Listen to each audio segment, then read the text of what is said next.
Just got in and we discovered that we have a couple packages today, being from Aquarium Co-op and the other from my good friend in Wisconsin, Wood Rage. We'll be getting into what is in those packages in just a second, along with another topic today, which has to do with quarantining.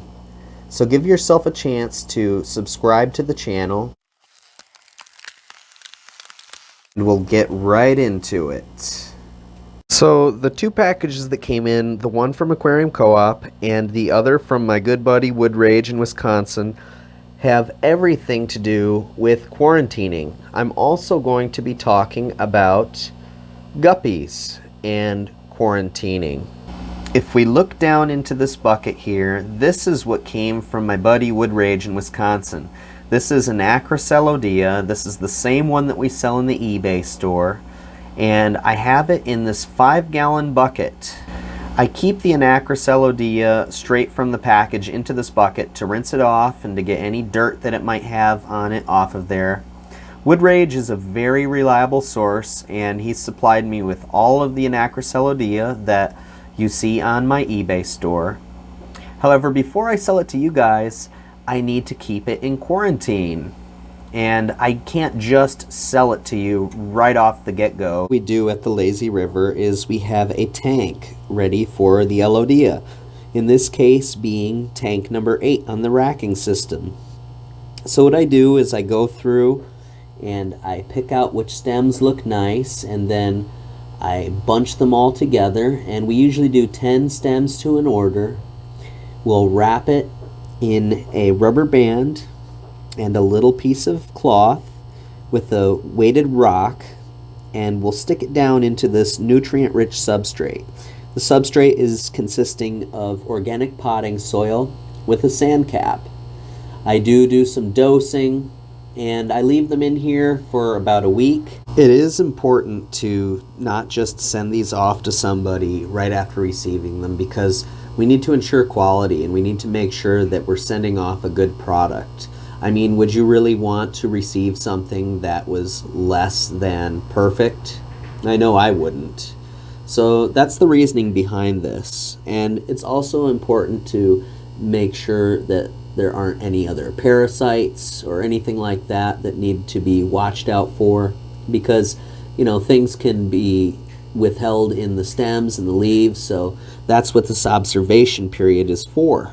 Well, while we have time, we will keep making stems, and we will be putting them into tank number 8 for observation. Now going up, we're greeted by this little guy. Yeah, I don't know if it'll focus enough, but you can see that he has a fungal infection. Now, that all started when I had introduced JR. Many of you who may be following on Instagram may know about JR, the new betta fish. Well, he's no longer with us. Unbelievable. As you can see from that clip, he's deader than a doornail. Now, why, you might ask? Well, it's because of a bacterial infection, also known as ick. We added some neon tetras. If you look on the right side, it says 8 neon tetras added on December 18th. I did get those tetras from a reputable source where I do buy a lot of my fish, but I didn't quarantine them. I didn't keep them separate or medicate them prior, and I just added them into the tank, which was a big no-no. No matter how reputable the source is, even if you trust it, still don't do it. You need to keep them separate for a period of time just to make sure that everything is going to be good and your other fish won't get sick. We do have another tank inside which we are medicating some female guppies. I got some really beautiful colors in there. Now this right here is a clip of the female guppies that I was just talking about. They're inside of a little small lazy cube that I built myself, and you may have seen that in another video.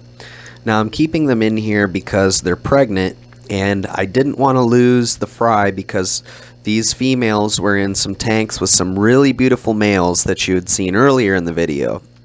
So I wanted to get those beautiful fry out of there. However, when I did add them to the tank, I didn't have the heat going, and I believe that the temperature was just a little too low for them, giving them a chill and allowing that bacteria to occur onto themselves.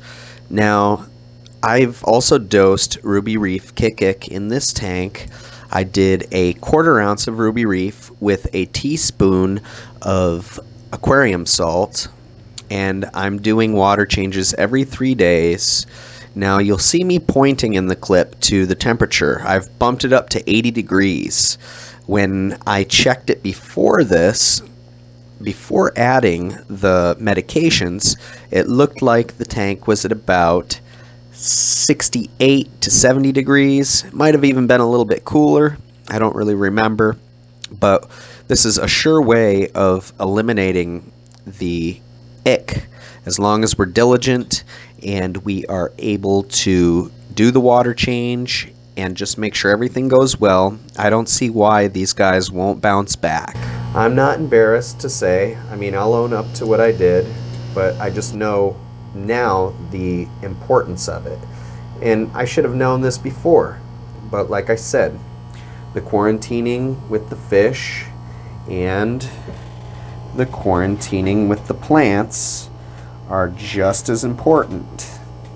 The other thing that we received in the mail from Aquarium Co-op.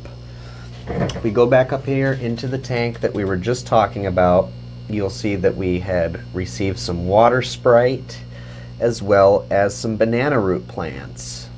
I'm really digging these plants. I've never owned these before, so that's just a little fun thing for me to keep.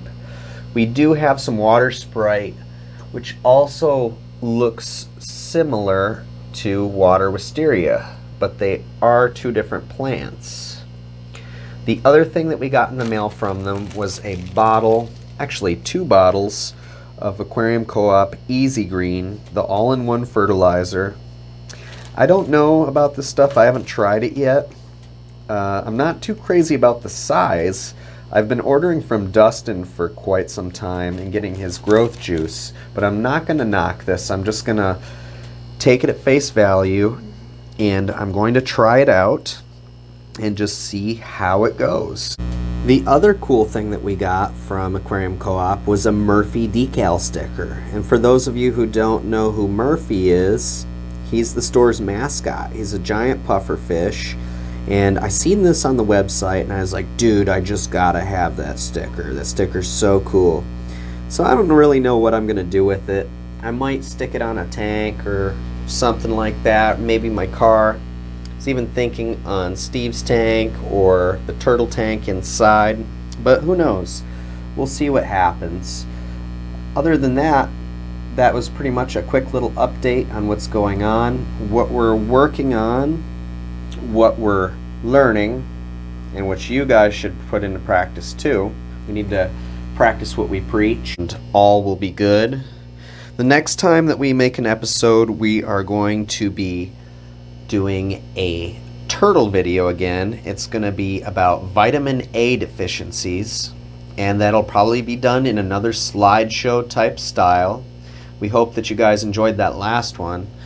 I know that it took a lot of time to make, and I'm assuming that this one is going to take a lot of time to make too, but it's going to be very informative and something that you don't want to miss. So we hope you enjoyed it, and if you haven't already, give yourself a chance to like and subscribe to the channel. Check me out on Instagram at LazyRiverUS. And until next time, guys, stay lazy. Adios.